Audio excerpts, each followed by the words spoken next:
Miss Khurshed ने अपने को उसके कर पाश से छुड़ाने की चेष्टा करके कहा, चलो हटो, शराब पी कर आए हो।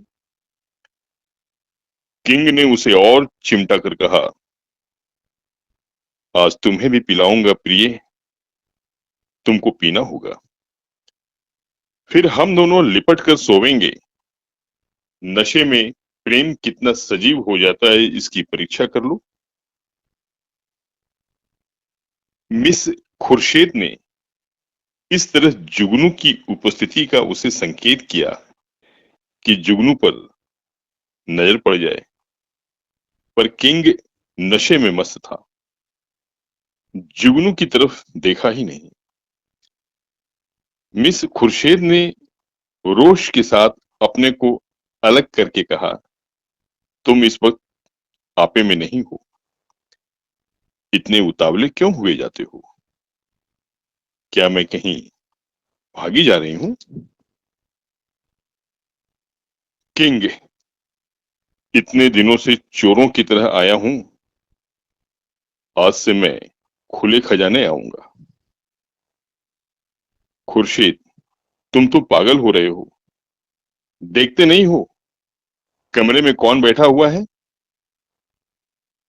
किंग ने हक बकाकर जुगनू की तरफ देखा और झिझक कर बोला, यह बुढ़िया यहाँ कब आई?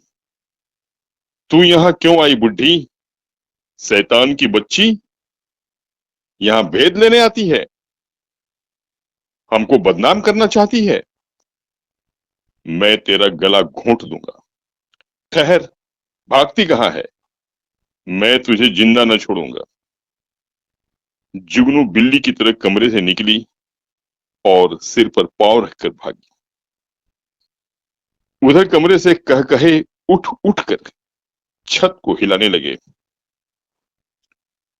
जुगनू उसी वक्त मिसेस टंडन के घर पहुंची। उसके पेट में बुलबुले उठ रहे थे, पर मिसेस टंडन सो गई थी। वहां से निराश होकर उसने कई दूसरे घरों की कुंडी खटखटाई, पर कोई द्वार न खुला और दुखिया को सारी रात इसी तरह काटनी पड़ी, मानो कोई रोता हुआ बच्चा गोद में हो। प्रातःकाल वह आश्रम में जा कूदी। कोई आधे घंटे में मिसेस टंडन भी आई। उन्हें देखकर उसने मुंह फेर लिया। मिसेस टंडन ने पूछा, रात क्या तुम मेरे घर आई थी? इस वक्त मुझसे महाराज ने कहा। जुगनू ने विरक्त भाव से कहा, प्यासा ही तो कुएं के पास जाता है, कुआं थोड़े ही प्यासे के पास आता है। मुझे आग में झोंक कर आप दूर हट गईं। भगवान ने मेरी रक्षा की, नहीं कल जान ही गई थी। मिसेस टंडन ने उत्सुकता से कहा, क्या हुआ क्या, कुछ कहो तो।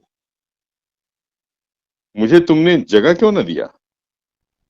तुम तो जानती हो मेरी आदत सवेरे सो जाने की है। महाराज ने घर में घुसने ही न दिया, जगह कैसे लेती?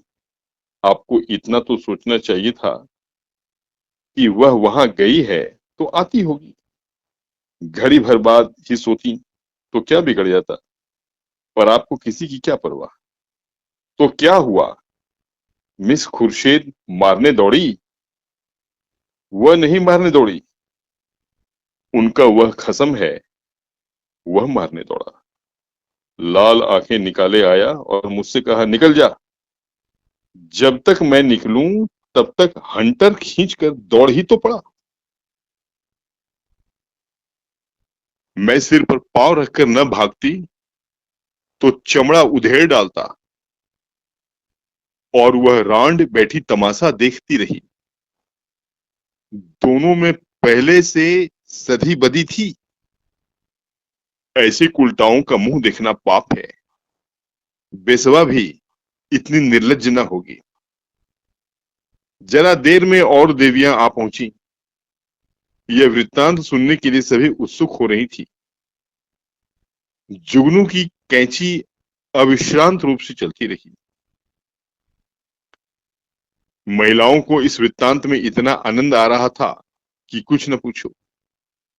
एक एक बात को खोद खोद कर पूछती थी। घर के काम धंधे भूल गए, खाने पीने की सुधि भी न रही, और एक बार सुनकर उनकी तृप्ति न होती थी। बार बार वही कथा नए आनंद से सुनती थी। मिसेस टंडन ने अंत में कहा, हमें आश्रम में ऐसी महिलाओं को लाना अनुचित है। आप लोग इस प्रश्न पर विचार करें। मिसेज पांड्या ने समर्थन किया, हम आश्रम को आदर्श से गिनाना नहीं चाहते। मैं तो कहती हूं ऐसी औरत किसी संस्था की प्रिंसिपल बनने की योग्य नहीं। मिसेज बांगड़ा ने फरमाया, जुगनू बाई ने ठीक कहा था, ऐसी औरत का मुंह देखना भी पाप है। उसे साफ कह देना चाहिए, आप यहां तशरीफ ना लावें। अभी एक खिचड़ी पक रही थी कि आश्रम के सामने एक मोटर आकर रुकी। महिलाओं ने सिर उठा उठा कर देखा, गाड़ी में मिस खुर्शेद और विलियम किंग बैठे हुए थे। जुगनू ने मुंह फैलाकर हाथ से इशारा किया, वही लौंडा है। महिलाओं का संपूर्ण समूह चिक के सामने आने के लिए विकल हो गया। मिस खुर्शेद ने मोटर से उतरकर हुड बंद कर लिया और आश्रम के द्वार की ओर चली। महिलाएं भाग भाग कर अपनी अपनी जगह आ बैठी। मिस खुर्शेद ने कमरे में कदम रखा, किसी ने स्वागत न किया। मिस खुर्शेद ने जुगनू की ओर निसंकोच आंखों से देखकर मुस्कुराते हुए कहा, कहिए बाई जी, रात आपको चोट तो न आई? जुगनू ने बहुतेरी दीदा दिलेर स्त्रियां देखी थी, पर इस ढिठाई ने उसे चकित कर दिया। चोर हाथ में चोरी का माल लिए शाह को ललकार रहा था। जुगनू ने ऐंठ कर कहा, जी न भरा हो तो अब पिटवा दो, सामने ही तो है। खुर्शेद, वह इस वक्त तुमसे अपना अपराध क्षमा कराने आए हैं। रात वह नशे में थे। जुगनू ने मिसेस टंडन की ओर देखकर कहा, और आप भी तो कुछ कम नशे में नहीं थी? खुर्शेद ने व्यंग्य समझकर कहा, मैंने आज तक कभी नहीं पी, मुझ पर झूठा इल्जाम मत लगाओ। जुगनू ने लाठी मारी, शराब में भी बड़ी नशे की चीज है कोई? जुगनू ने लाठी मारी, शराब से भी बड़ी नशे की चीज है कोई? वह उसी का नशा होगा। उन महाशय को पर्दे में क्यों ढक दिया? देवियां भी तो उनकी सूरत देखती। मिस खुर्शेद ने शरारत की, सूरत तो उनकी लाख 2 लाख में एक है। मिसेस टंडन ने आशंकित होकर कहा, नहीं, उन्हें यहां लाने की जरूरत नहीं। आश्रम को हम बदनाम नहीं करना चाहते। मिस खुर्शेद ने आग्रह किया, मामले को साफ करने के लिए उनका आप लोगों के सामने आना जरूरी है। एक तरफा फैसला आप क्यों करती हैं? मिसेस टंडन ने टालने के लिए कहा, यहाँ कोई मुकदमा थोड़े ही पेश है। मिस खुर्शेद, वाह, मेरी इज्जत में बट्टा लगा जा रहा है और आप कहती हैं कोई मुकदमा नहीं है। मिस्टर किंग आएंगे और आपको उनका बयान सुनना होगा। मिसेस टंडन को छोड़कर सभी महिलाएं किंग को देखने के लिए उत्सुक थीं। किसी ने विरोध न किया। खुर्शेद ने द्वार पर आकर ऊंची आवाज से कहा, तुम जरा यहां चले आओ। हुड खुला और मिस लीलावती रेशमी साड़ी पहने मुस्कुराती हुई निकल आई। आश्रम में सन्नाटा छा गया। देवियां विस्मित आंखों से लीलावती को देखने लगी। जुगनू ने आंखें चमकाकर कहा, उन्हें कहां छिपा दिया आपने? खुर्शेद छू मंतर से उड़ गए, जाकर गाड़ी देख लो। जुगनू लपक कर गाड़ी के पास आई और खूब देखभाल कर मुंह लटकाए हुए लौटी। मिस खुर्शीद ने कहा, क्या हुआ, मिला कोई? जुगनू, मैं यह तिरिया चरित्र क्या जानूं, और मर्दों को साड़ी पहनाकर आंखों में धूल झोंक रही हो, यही तो है वह रात वाले साहब। खुर्शीद, खूब पहचानती हो। जुगनू, हाँ हाँ, क्या अंधी हूं? मिसेस टंडन, क्या पागलों सी बातें करती हो जुगनू, यह तो डॉक्टर लीलावती है। जुगनू उंगली चमकाकर, चलिए चलिए, लीलावती है। साड़ी पहनकर औरतें बनते लाज भी नहीं आती। तुम रात को इनके घर नहीं थे? लीलावती ने विनोद भाव से कहा, मैं कब इनकार कर रही हूँ। इस वक्त लीलावती हूँ, रात को विलियम किंग बन जाती हूँ, इसमें बात ही क्या है। देवियों को अब यथार्थ की लालिमा दिखाई दी। चारों तरफ कहकहे पड़ने लगे। कोई तालियां बजाती थी, कोई डॉक्टर लीलावती की गर्दन से चिपट जाती थी, कोई मिस खुर्शीद की पीठ पर थपकियां देती थी। कई मिनट तक हु हक मचता रहा।